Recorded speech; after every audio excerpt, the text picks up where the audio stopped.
Hello and welcome to The Insider, a show designed to clue you into the biggest news, events and announcements inside the video games industry, discussing with you some things you may know, some things you may not, and the glue that holds it all together is a little bit of my own opinion. My name is Paul James, thank you very much for watching, and let's get for the episode. So, Red Dead Redemption 2 is one of 2018's most anticipated games, and as of the time of this episode going live, it is just 1 week away from public consumption. The game has, on the eve of its release, found itself embroiled in a little bit of controversy this week, and in this week's episode of The Insider, we're going to break down all of that, what it all means for you, the player, what it all means for Rockstar, and all those involved, and we're going to do that next. When the time comes, you gotta run and don't look back. This is over. Essentially, the whole matter involving Rockstar and Red Dead Redemption 2 has been centered around working conditions for employees. In a very recent interview that Dan Houser, co-founder of Rockstar, did with GamesIndustry.biz, he spoke about how the studio, members of the studio, were doing 100-hour weeks. 100 working hours per week. Now keep in mind, the average, the typical normal working day is an 8-hour day that works out to be 40 hours per week if you work the standard 5-day week. That is more than double the normal daily hours. And there's a bunch of maths, I'll do that a little bit later on. But it's really opened up a can of worms and a lot of discussion over the course of this week. And I'm going to break down some of that and look at the history of this topic with Rockstar specifically next. Do you have my bag? Always, Dutch. So this is not the first time that Rockstar has found themselves in a situation like this. Back when Red Dead Redemption was on the way, released in 2010, but in 2009 there was a topic go up, a piece essentially written by the wives of a whole bunch of developers from Rockstar, commenting on the conditions that their husbands or partners or whatever had to work in. It was a really interesting piece, and it was something that maybe got brushed a little bit under the rug at the time because there was a period where crunch, this idea of working ridiculous weeks, was kind of worn like a badge of honor. And this was maybe the first thing that kind of kicked off the conversation that we now see almost a decade later. The second one is related to the poor working conditions that we saw at Team Bondi, the Australian developer that was working on LA Noire, and eventually shut it up shop. But there was a lot of commentary around the poor working conditions there, and they were being overseen by Rockstar as well. There seems to be a spotty track record here of Rockstar specifically, and anyone kind of affiliated with them, not necessarily looking after its employees correctly. And we're going to break down the response that Dan had to the initial commentary and kind of some wider ramifications. We're going to talk about all those next. Listen to me. We don't want to kill any of you. But trust me, we will. So this piece from GamesIndustry.biz released over the weekend. And so basically Dan and anyone from Rockstar didn't really have an opportunity to respond until a couple days later. But they did so, and there was a response that they sent to a whole bunch of different publications, and I'm going to read it all out. So these are Dan Houser's responses to the criticism and questions and concerns that were raised over this 100-hour working week concept. Again, keep in mind that equates to either 20 hours a day if you work 5 days a week, or on average, about 14-hour days across 7 days of the week. So, what Dan had to say. There seems to be some confusion arising from my interview with Harold Goldberg of Games Industry. The point I was trying to make in the article was related to how the narrative and dialogue in the game was crafted, which was mostly what we talked about, not about the different processes of the wider team.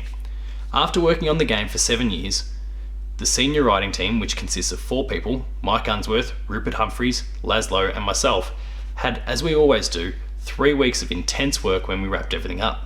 3 weeks, not years. We all have worked together for at least 12 years now and feel we need this to get everything finished. After so many years of getting things organised and ready on this project, we needed this to check and finalise everything. More importantly, we obviously don't expect anyone else to work this way. Across the whole company, we have some senior people who work very hard purely because they are passionate about a project or their particular work, and we believe that passion shows in the games we release. But that additional effort is a choice, and we don't ask or expect anyone to work anything like this.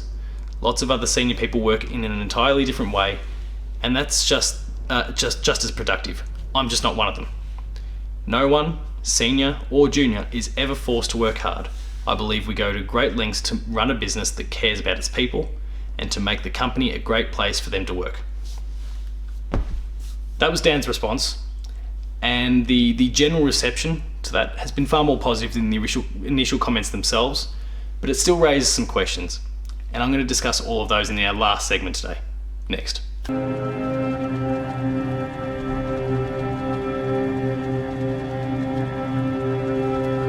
old Dutch.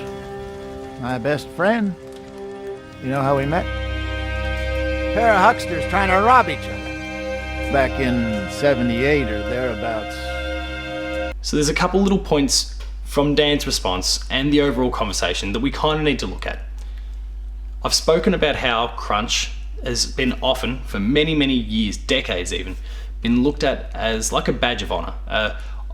I did 20 hours a week. I'm proud of this. This is the time, like, I believe in this project. I love this project, and I'm going to flog myself till the brink of complete and utter exhaustion to get this product out. I think we, as an industry, and that includes the developers, the publishers, the consumers, and media representatives, we need to reassess the production timeline of games. We need to ensure that this 100-hour week is not in a single week. It's stretched out over the course of normal working weeks. If that means that the release of a game overall, and this can be very easily course corrected in terms of your production cycle, but if it means that every game takes 3 months longer to develop, then so be it, because the well-being of the staff working on the game is of the utmost importance. If you burn them out, they'll leave the industry, or they'll just not be able to produce to the standard that most others can. I can appreciate that what Dan said is that what we're doing is voluntary, but, and I assume you out there on the other end of the camera, you work, and the majority of us are not the bosses of our business.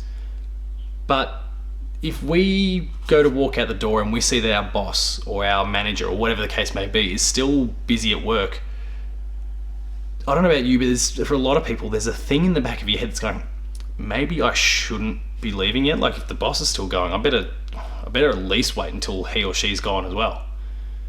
And if your bosses are doing 100-hour weeks, it's this artificial expectation. You're not saying it. You as the manager, you're going out and saying, no, work your normal hours, go home, enjoy your life. You do you. It's your choice. That's great. But when you as the employee look on and you see your bosses doing those sorts of hours, you feel like you need to do them as well. And without saying anything, you've actually created a culture that basically sees all your employees flogging themselves into the ground, and you're getting a scenario like what we've seen here at Rockstar. And Rockstar's not the only company that's experienced this. There's been lots of stories of these sorts of things over the last few years, and it's something that really needs to be shaken up, because we will get burnt out, we will get people dropping out of the industry. It's already happening, and it will continue to happen. Rockstar is not alone in this problem. They are just a massive profile company with a massively profile game coming out in a week from now. Think about it, and if you've got concerns about how this might be affecting your favourite developers, your favourite games, reach out to the publishers, reach out to the developers, and dare I say it, vote with your wallet. If you really don't believe in what's going on, then don't buy a game made by that particular team. It will begin to show in time. You've just got to make a statement and make a stand. Stay strong. Stay with me. You have to love yourself a fire.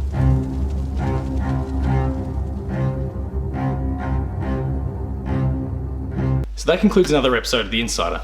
I hope you enjoyed it. If you did, please consider liking, sharing, and subscribing.